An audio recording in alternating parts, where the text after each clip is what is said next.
ማሁን ወንድሜ የኔን ታሪክ አልሰማሽም? እግረኛው ሚዲያ የሆነ ሚዲያ ላይ አልሰማሁም። ከቻልክ ብትነግረን ባጭሩ፣ ካልቸኮልክ። አጠር አድርጌ ልናገር ፕሊዝ። ኦኬ፣ ድጋሚ እንዳይሆንብኝ ግን የሰሙ ሰዎች ስላሉ ድጋሚ እንዳይሆንብኝ፣ እሺ አጠር አድርጌ ልንገራችሁ። ያው እንግዲህ አብዛኞቻችሁ እንደሰማችሁት አጠር አድርጌ ስናገር እኔ የተወለድኩት ገጠር ነው። የገጠር ልጅ ነኝ። የ8 ዓመት ልጅ እያለሁ ነው እንግዲህ ከገጠር የወጣሁት። ገጠር እያለሁ አጎቴን ያሳደገኝ። የሰው ፍቅር አላውቅም። ከሰው ጋር ተደባልቄ መጫወት አልችልም። በሰዓቱ ከብት ነበር የምጠብቀው። ከብት እያገድኩ ነው እንግዲህ እስከ 8 ዓመቴ ድረስ የቆየሁት።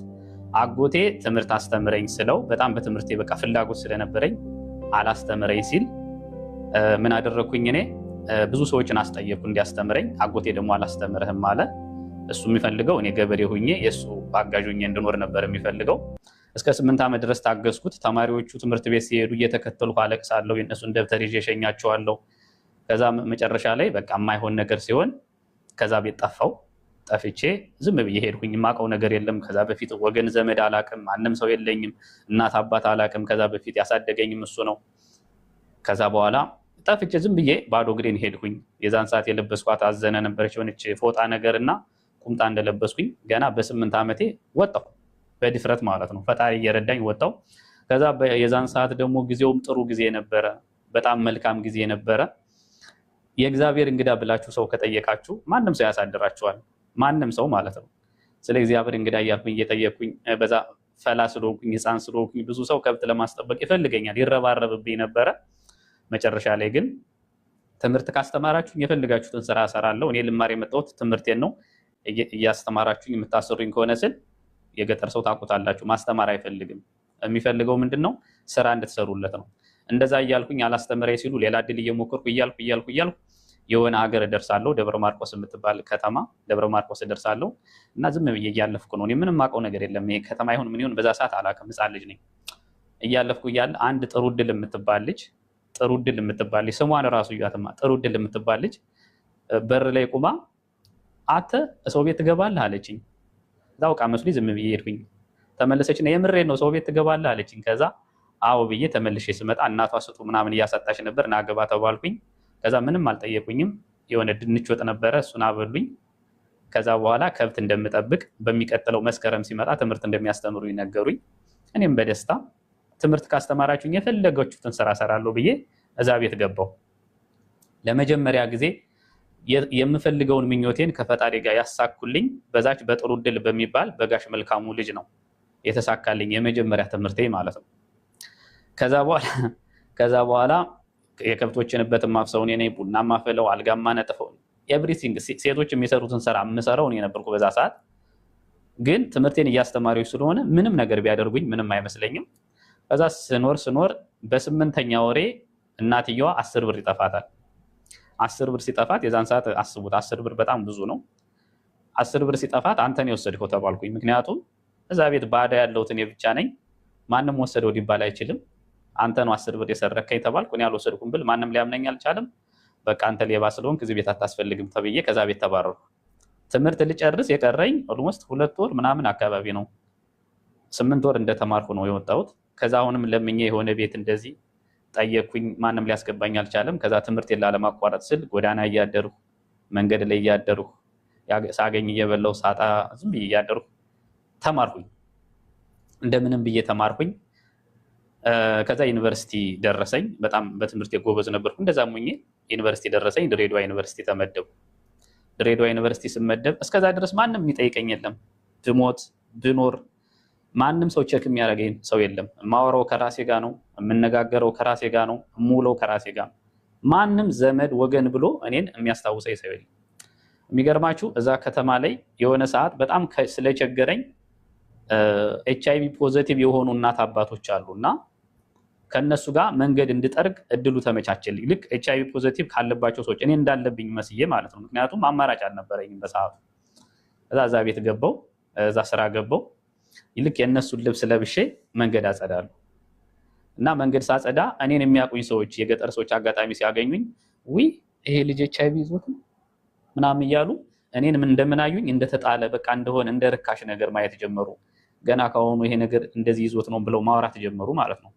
ማንም የፈለገውን ያውራ፣ እኔ ያለብኝን ችግር አውቃለሁ ብዬ ማንንም ሳላዳምጥ ስራዬን ሰርቼ ዩኒቨርሲቲ ደረሰኝ። እንደ ፈጣሪ ፍቃድ ዩኒቨርሲቲ ስደርሰኝ የዩኒቨርሲቲ መሳፈሪያ እንኳ የቻለኝ አንድ የፀጉር ቤት ደንበኛ የነበር እና የወንዶች ውበት ሳሎን ሞክር ነበረ።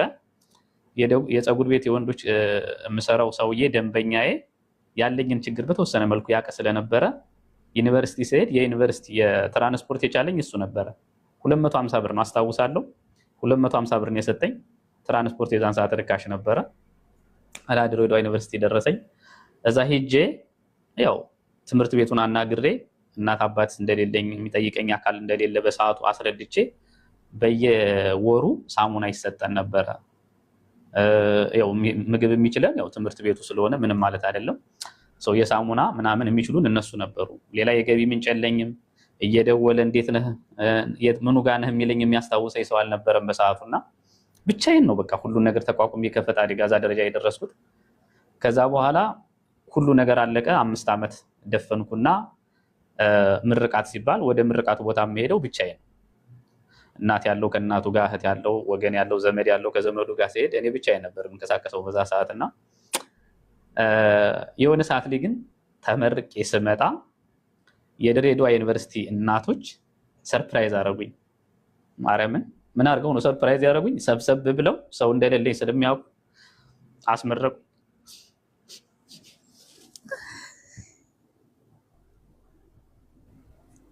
አይዞህ ወንድሜ፣ በእናትህ አይዞህ። በጣም ጀግና ነው። ይህንን ሁሉ ነገር ተቋቁመህ ዛሬ ላይ መቆምክ። ውሃ ጠጣ። ይቅርታ ሀቡ ማለት ያው አይዞህ ውለታቸው ስለሚያሳዝነኝ እንጂ ማልቀስ ፈልጌ አይደለም። እና እነዛ እናቶች የኔን ችግር ያውቁ ስለነበረ 5 ዓመት ሙሉ ከዛ ግቢ ሳልንቀሳቀስ ነበር የምማረውና እግዚአብሔር ይስጣቸው እናቶች፣ እየሰሙኝ ከሆነ እግዚአብሔር ይስጣቸው። እነሱ ናቸው ያስመረቁኝ። አበባ ይዘው የሆነች ብር አዋጠው አይዞ ብቻህን አይደለም አንተ ሰው አለህ እኛ እናቶች አብረን ነን ብለው ያስመረቁኝ እነሱ ናቸው። ማለት ፎቶ አብረውኝ ተነሱ። ብቸኝነቴን አስረሱኝ በሰዓቱ እና እግዚአብሔር ይስጥልኝ። በዚህ አጋጣሚ የድሬዳዋ እናቶችን ላመሰግናቸው። እነሱ ጋር ሄጄ የሆነ ነገር ማድረግ እፈልግ ነበር፣ ግን በሰዓቱ ነገሮች አልሟላልኝ ሲሉ እስካሁን ድረስ አላደረግኩትም። ሁሌ ግን አስበዋለሁ። ሶሪ በጣም ከዛ ለመጀመሪያ ጊዜ ሰርፕራይዝን የምማውቀው የዛን ሰዓት ነው። ምናልባት ሰርፕራይዝ ከተባለ በህይወቴ ሰርፕራይዝ ተደርጌ አላውቅም። ወደፊትም ሰርፕራይዝ ሊደረግ አልችልም። ለምን ማንም ሰው ስለሌለ በሰዓቱና እንደ ሰርፕራይዝ ማቃት ያችን ነው። ከዛ ተመረኩኝ። ተመርቄ ስራ ፍለጋ ገባሁ። በከፍተኛ ውጤት ነው የተመረኩት። ስራ ፍለጋ ሲሄድ ማንም ሰው የሚቀጥረኝ የለም። ታውቃላችሁ፣ ስራ ለመቀጠር ወይ ሰው ያስፈልጋቸዋል ወይ የሆነ አካል ያስፈልጋቸዋል። እና በጣም ብዙ ጣርኩኝ። ብዙ ሐዋሳ፣ ደሴ ያልሄድኩበት ቦታ የለም ስራ ፍለጋ። አዲስ አበባ፣ ባህር ዳር በጣም ብዙ ቦታ ተመላለስኩኝ። ነገር ግን ማንም ሰው የሚቀጥር ሳጣ ተስፋ ስቆርጥ የሆነ አማራጭ በቃ ዩቲዩብ ነገር ጀመርኩ። ዩቲዩብ ነገር ጀመርኩና ዩቲዩብ እየሰራው የተወሰነ መንቀሳቀስ ጀመርኩ። ከዛ ራሴን ለመቀየር ወደ ዱባይ መጣሁ። ወደ ዱባይ ስመጣ አንድ ሰው አይሻልም፣ እኔን የሚቀበለኝ ሰው የለም። ዱባይ ላይ ማንም ማውቀው ሰው የለም። በራሴ ነው የመጣሁት። ያው በደላላ ማለት ነው። የደላላ ምናምን አውጥቼ በራሴ መጣሁ። ቤት ተከራይቼ የመኖሪያ ፈቃድ አወጣሁ። ማለት ረጅም እቅድ ስለነበረኝ ማለት ነው። የመኖሪያ ፈቃድ አወጣሁና ወደ 11,000 ድርሃም ነው የከፈልኩት። በነገራችን ላይ የዛን ሰዓት አላውቅም። በቃ ይሄን ያህል ነው የሀበሻው ቦታ ነው ያወጣሁት። 11,000 ድርሃም ከፍዬ ነው ያወጣሁት።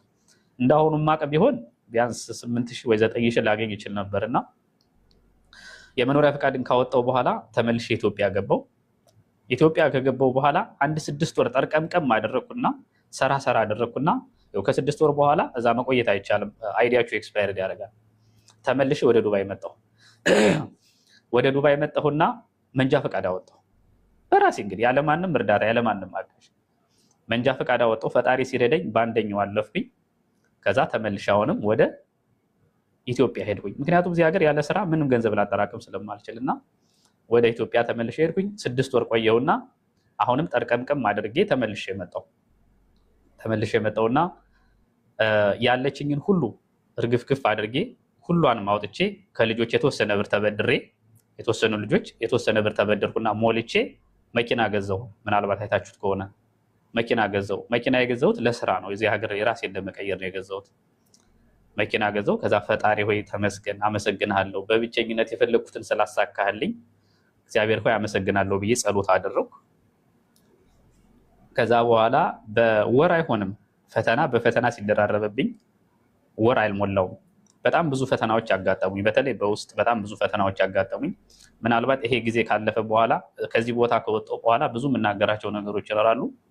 ነገር ግን መናገር ከምችለው እንኳን ብነግርሽ የመጀመሪያው ዩቲዩቤ እንግዲህ እኔ የምንቀሳቀሰው በዩቲዩብ ነው።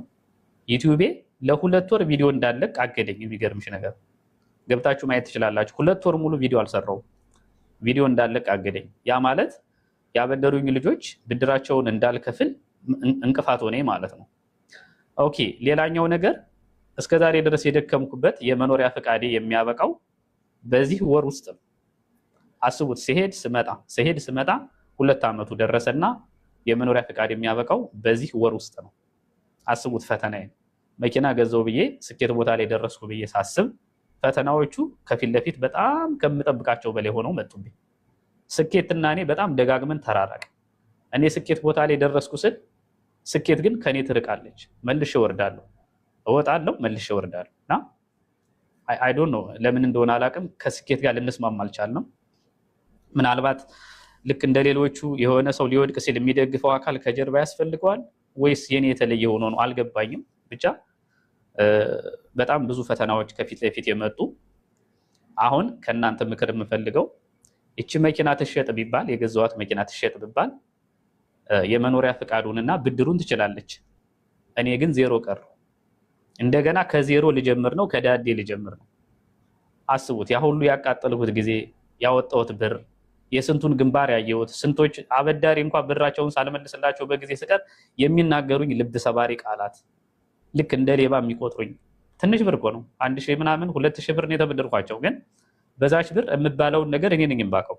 በጣም ብዙ ነገር የምባለው እና ይሄ ሁሉ እንደገና ከዜሮ ሊጀምር ነው ማለት ነው። ገብቷችኋል? አሁን ይቺ መኪና ከተሸጠች ብድሩን ይችላል፣ የመኖሪያ ፈቃዱን ይችላል። እኔ ግን ከዜሮ ሊጀምር ነው ማለት ነው። እና ምን ትመክሩኛላችሁ ማለት ሀቢባና ቤተሰቦቿ እንደው ምን ትሉኛላችሁ? በዚህ ጉዳይ አስተያየት ካላችሁ እስኪ ንገሩ።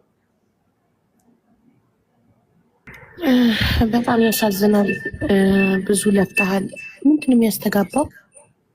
አጠገብህ የተከፈተ ስልክ ካለ ዝጋው እሺ። እና ግን በጣም ጀግና ነህ። ከልጅነት ጀምሮ እየተፈተንክ ነው አልፈህ ጠንክረህ እዚህ ጋር የደረስከው በጣም ጎበዝ ነህ። እና እንትን ብትል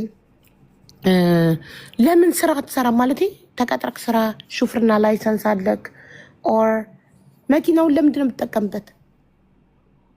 ትሰራበታለህ ስራ እኮ። መኪናውንማ የገዛሁትም ለስራ ነበረ፣ ስራ ልሰራበት። አሁን ገና አዲስ ስለሆነ ሰዎችን አስተዋውቄ እሰራበታለሁ ብዬ በቅርቡ ነው የተገዛው መኪናው። አክቹዋሊ ከተገዛ በኋላ ግን አጋጣሚ አሁን አንደኛ የኔ ችግር የፈጠረብኝ ዩቲዩቡ ለ2 ወር መቋረጡ ትንሽ እንቅፋት ሆኖ የቆየ፣ ሁለተኛ ያበደሩኝ ልጆች ብር መመለስ ነበረብኝ፣ ሶስተኛው ደግሞ እሱ አይደለም። በጣም የሚያናድደው ነገር የመኖሪያ ፈቃድ የሚያበቃው በዚህ ነው። የመኖሪያ ፈቃድ ያበቃ ማለት ሁሉ ነገር አበቃ ማለት ነው። ዱባይ ላይ አመት ሆነክ? 2 ዓመት። እሺ 2 ዓመት ሙሉ ምንም አልሰራህም? ነገርኩሽ እኮ ይኸውልሽ፣ መጀመሪያ መጣሁ የመኖሪያ ፈቃዴን አወጣሁና ብር ስለጨረስኩ ኢትዮጵያ ገባሁና 6 ወር ቆይቼ መጣሁ። እንደገና ጠርቀምቅም አድርጌ 6 ወር ቆጠሪ። ኢትዮጵያ ብር ለማምጣት ከምትሄድ እዛው ዱባይ ላይ መኖሪያ ፈቃድ እንዳሰራ ተቀጥሮ መስራት አይሻልም ነበር? ደሞዝህን ለማጠራቀም ሞክሬያለሁ፣ ግን በሰዓቱ ማቀውም ሰው ስላልነበረ እንደዛ ማድረግ ይችል ነበር። በነገራችን ላይ መመላለሱ ራሱ እኮ የትኬት ወጪው ምኑ በጣም ነው። 6 ወር በይ። እንደገና ደግሞ ሄድኩና መጥቼ መንጃ ፈቃድ አውጥቼ ስመጣ 6 ወር በይ። እንደገና መንጃ ፈቃዱን አውጥቼ ደግሞ መጥቼ ተመልሼ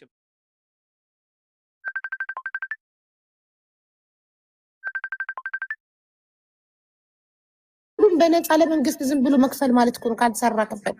በጣም አንድ ሰው መኖሪያ ፈቃድ የሚያወጣው ተቀጥሮ ሊሰራ ደሞዝ ሊያገኝ ሊያተርፍበት ነው። እና አንተማ መንጃ ፈቃዱን ያወጣሁትም እኮ መንጃ ፈቃድ አውጥቼ ስራዎችን ለመስራት በተለይ ዴሊቨሪ ምናምን ስራዎችን ለመስራት ነበረ። ከዚህ ከዩቲዩብ ጎን ለጎን የሞከርኩት በዛ ሀሳብ ነበረ። ስንት ሄድክ በ2 ዓመት ውስጥ ኢትዮጵያ?